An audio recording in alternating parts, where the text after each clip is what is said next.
Dear guys, in today's lecture we are going to learn about letter writing once again. Letter से related 2 lectures अभी तक हो गए हैं, जिसे आपने संभवतः आपने वीडियो देखा होगा।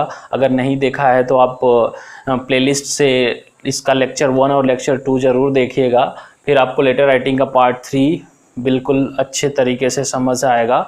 तो लेटर राइटिंग में मैंने पहले बता दिया था कि जो लेटर्स होते हैं एग्ज़ाम्स में जो पूछे गए हैं, अभी तक पॉलिटेक्निक एग्ज़ाम में 5 मार्क्स के लिए पूछा गया है। एक क्वेश्चन पूछा जाता है और वो 5 मार्क्स के लिए आता है एग्ज़ाम के अंदर। तो अगर आपको ये 5 मार्क्स लेना है तो 3 चीज़ें आप ध्यान दीजिएगा। कोई भी लेटर लिखा जाता है तो जो इवैल्यूएटर्स जो कॉपी चेक करते हैं वो 3 चीज़ें उसके अंदर देखते हैं कि आपका फॉर्मेट सही है कि नहीं, लेटर लिखते समय जो आपने फॉर्मेट इस्तेमाल किया है वो सही है कि नहीं, कंटेंट्स जो आप उसमें मैटर लिख रहे हैं कंटेंट्स कैसे हैं, और फाइनली एक्सप्रेशन अभिव्यक्ति। लेटर लिखते समय जो आपका जो मीडियम ऑफ एक्सप्रेशन है, in what way you are delivering contents, वो चीज़ें देखी जाती हैं।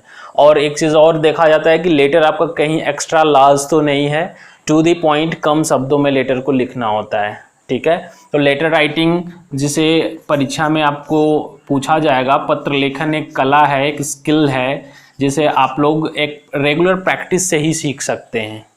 ठीक है, तो लेटर्स के बारे में आज हम लोग फाइनल लेक्चर इस पे हम लोग पढ़ ले रहे हैं, क्या करना है इसके अंदर। तो लेटर आपको पहले लेक्चर्स के अंदर पहले 2 में मैंने बता दिया था कि ये 2 प्रकार के होते हैं मेनली, फॉर्मल और इनफॉर्मल। एक बार मैं और रिपीट कर दूं, फॉर्मल लेटर्स वो लेटर्स होते हैं जिसे लिखने के लिए हमें ज़्यादा रूल रेगुलेशंस और कर्टसी मीन्स विनम्रता सूचक शब्दों का इस्तेमाल करना होता है, वो फॉर्मल लेटर्स हैं। जैसे कि letter written to director, letter written to editor of newspapers, official letters, जो भी हम किसी गवर्नमेंट ऑफिशियल्स या ऑर्डर परचेज लेटर जो कुछ भी लिखते हैं तो उसमें बहुत सारे रूल रेगुलेशंस को ध्यान में रख करके लिखना होता है। They all are formal letters. Then informal letters जो होते हैं उसे हमें कम रूल रेगुलेशंस के साथ लिखना होता है, और इसे लिखने के लिए हमें उतना रूल रेगुलेशन का इस्तेमाल नहीं करना होता है जितना फॉर्मल के अंदर होता है। ठीक है, फॉर्मल लेटर्स और इनफॉर्मल लेटर के अंदर ये 2 चीज़ें बहुत ध्यान देने वाली चीज़ें होती हैं कि इसमें हम क्या लिखें क्या ना लिखें। तो मैंने बताया कि लेटर्स कभी भी लिखिएगा तो 3 चीज़ें ध्यान दीजिएगा, फॉर्मेट, कंटेंट्स और एक्सप्रेशन। तो फॉर्मल लेटर और इनफॉर्मल लेटर के बारे में जो इसका फॉर्मेट होता है उसको आज हम लोग पढ़ लेते हैं, और हमारा जो कंटेंट है वो रिच कैसे रहे, एक्सप्रेशंस पे हम क्या काम करेंगे, कैसे एक्सप्रेशन हमारा सही रहेगा, उसके लिए मैं आपको कुछ ज़रूर चीज़ें बताऊंगा। ठीक है, तो फॉर्मेट के लिए सबसे पहले तो मैंने आपको पहले लेक्चर में भी बोला था कि A4 शीट पे लेटर्स लिखा जाता है, ब्लैंक A4 शीट। अक्सर लोग अपने बुक से जैसे कॉपी से ले लेते हैं, कॉपी में जो लाइनिंग वाली होती है वो प्रेफरेबली अच्छा नहीं होता है लेटर लिखने के लिए।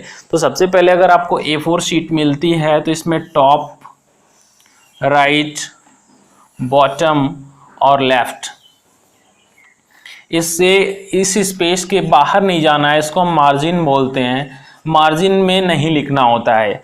अगर आप इसके अंदर लिखते हैं तो आपका जो लेटर होता है, जैसे आप देखते हैं कि जब प्रिंट होके कोई लेटर आता है तो साइड में चीज़ें, लाइनें, यहाँ पर कुछ नहीं लिखा होता है, ये मार्जिन होता है, इसे हमें छोड़ देना चाहिए।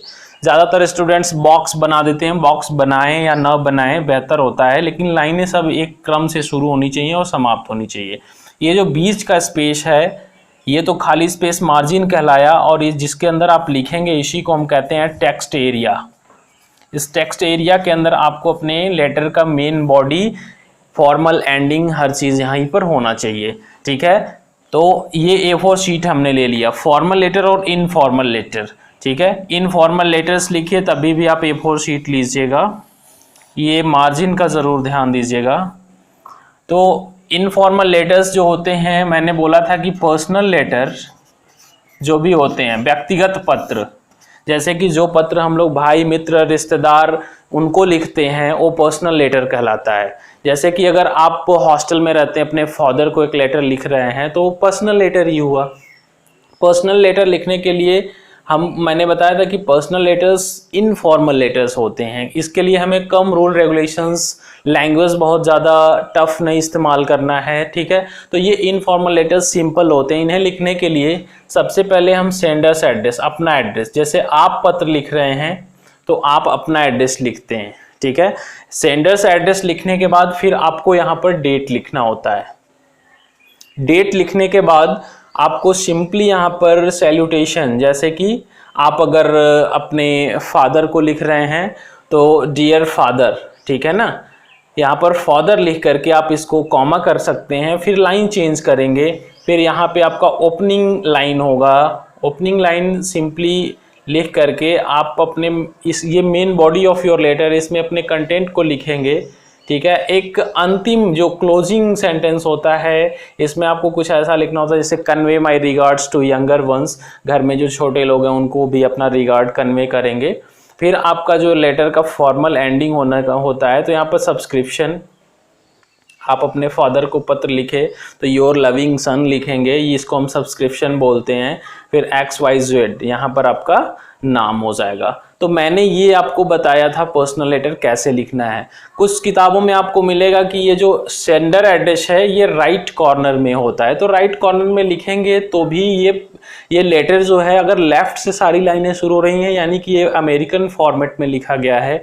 ये जो सेंडर एड्रेस है अगर राइट कॉर्नर के अंदर आ गया तो ये आपका, ये जो हो गया आपका ब्रिटिश फॉर्मेट हो गया। ब्रिटिश फॉर्मेट में ये राइट कॉर्नर में हो सकता है। या फिर आप क्या करेंगे, ये वाला जो पोर्शन है योर लविंग सन और आपका नाम, ये भी फिर यहाँ पे चला आएगा, राइट। ये इनफॉर्मल लेटर का एक एग्जाम्पल आपने पहले लेक्चर में पढ़ा था। Now it is time to learn in detail formal letters. Formal letters are very important and formal letters जो होते हैं comparatively इसके लिए थोड़ा रूल रेगुलेशंस ज़्यादा होता है। तो जैसे आप पत्र लिख रहे हैं तो सबसे पहले आपका यहाँ पर सेंडर एड्रेस होगा, ठीक है। सेंडर एड्रेस आप लिख लीजिए।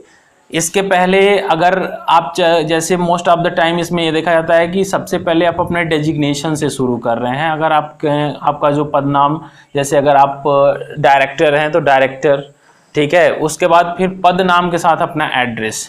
उसके बाद फिर हम क्या करेंगे, फिर यहाँ पर रेफरेंस नंबर लेटर का, और यहाँ पर राइट कॉर्नर में डेट लिख सकते हैं, ठीक है। अब इसके बाद फिर क्या होता है, टू, जिसको आप पत्र लिख रहे हैं टू यहाँ पर लिखेंगे। फिर इसके नीचे जस्ट जो लाइन शुरू होती है ये सब्जेक्ट की होती है। सब्जेक्ट जो होता है जनरली हमेशा हमें क्या करना होता है, शॉर्ट में 5 से 8 शब्दों का लिखना होता है। 5 से 8 शब्द का शॉर्ट में अपना एड्रेस यहाँ पर सब्जेक्ट लिखिएगा। फिर यहाँ पर सैल्यूटेशन, जैसे सर मैडम से शुरू करते हैं, इसको हम सैल्यूटेशन बोलते हैं। ज़्यादातर लोग respected sir, dear sir, madam लिखते हैं। आपके लिए सर एनफ है, सर और मैडम, क्योंकि ये जो दोनों शब्द है ना, ये इटसेल्फ एक कह सकते हैं विनम्रता सूचक शब्द है। जिसको आप सम्मान देते हैं उसको सर बोलते हैं, मैडम बोलते हैं। तो उसके साथ भी लोग जोड़ देते हैं डियर सर, रेस्पेक्टेड सर। हालांकि ये डिज़ायरेबल नहीं है, लिख सकते हैं, ठीक है। फिर आपका यहाँ पर ओपनिंग सेंटेंस आ जाएगा, ठीक है। ओपनिंग सेंटेंस अक्सर इस तरह के होते हैं, जैसे कि opening sentence, I beg to draw your attention towards. Suppose आप न्यूज़पेपर के एडिटर को पत्र लिख रहे हैं तो फिर लिखेंगे कि through the columns of your reputed newspaper I would like to put forth a request to raise issues of garbage dumping in the locality, ठीक है। इस तरह के सिंपली जो सेंटेंस ओपनिंग होती है वो लगना चाहिए कि ये लेटर की ओपनिंग है। तो एक बार और यहाँ से समझ लीजिए, सबसे पहले आप अपना सेंडर एड्रेस लिखेंगे डेजिग्नेशन के साथ। फिर इसके बाद आप चाहेंगे तो रेफरेंस नंबर, डेट यहाँ लिख लेंगे। फिर टू वाला पोर्शन, टू का मतलब मैंने यहाँ पे ब्लैंक छोड़ा है, तो टू का मतलब किसको आप पत्र लिख रहे हैं, ये यहाँ पर 3 लाइन में लिख दीजिएगा, ठीक है। फिर एक लाइन चेंज करके यहाँ पे सब्जेक्ट आएगा। सब्जेक्ट के बाद फिर सैल्यूटेशन, सैल्यूटेशन के बाद opening sentence, I beg to draw your attention towards, like this sentence ऐसे होते हैं, ठीक है ना। I am writing to inform you, I am writing to let you know, ये सारे ओपनिंग सेंटेंस होते हैं। अब डिपेंड करता है कि आपके परीक्षा में कैसा प्रश्न पूछा गया, प्रश्न के अनुसार इसमें मैटर होगा। मैं यहाँ पर मैटर अभी नहीं लिख रहा हूँ। कंटेंट्स और एक्सप्रेशन तो आपका अच्छा होना चाहिए। कंटेंट्स क्वेश्चन पर डिपेंड करता है कैसा प्रश्न आपको परीक्षा में पूछा जाएगा, उसके अकॉर्डिंग कंटेंट इसमें डिलीवर करेंगे।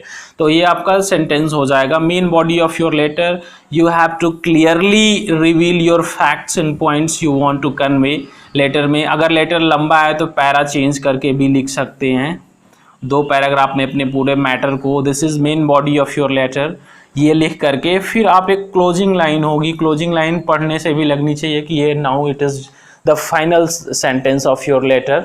इसमें अक्सर लोग जैसे लिखते हैं कि होपिंग अ फेवरेबल रिस्पॉन्स और होपिंग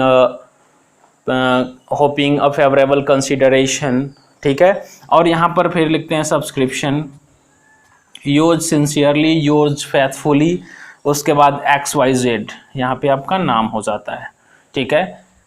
ये सारी चीज़ें, ये फॉर्मल लेटर का ये फॉर्मेट होता है। फॉर्मेट अगर ये दोनों का आप जान गए तो यहाँ से जो मैंने बताया था कि फॉर्मेट 1 नंबर का आता है, ये तो आएगा ही। कंटेंट्स आपका अच्छा है तो 2 नंबर, और एक्सप्रेशन पे 2 नंबर। तो कंटेंट्स अच्छा रखना है तो आपको करना क्या है कि आपको जो कुछ भी बुक रिकमेंड की जाती हैं सिलेबस के अंदर, आप कोई भी 10 लेटर उठा के अगर आप पढ़ लेंगे तो आपको कंटेंट पता चल जाएगा कि कौन कौन सा सेंटेंस हम कहाँ यूज करें।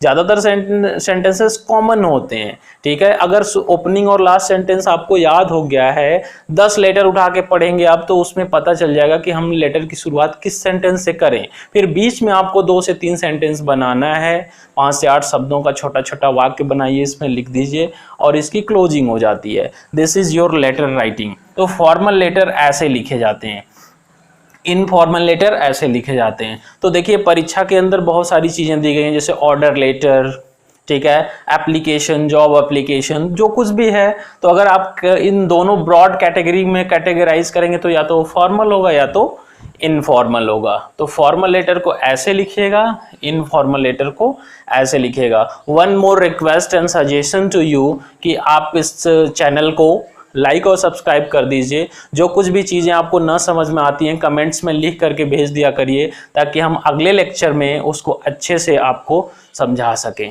Thank you.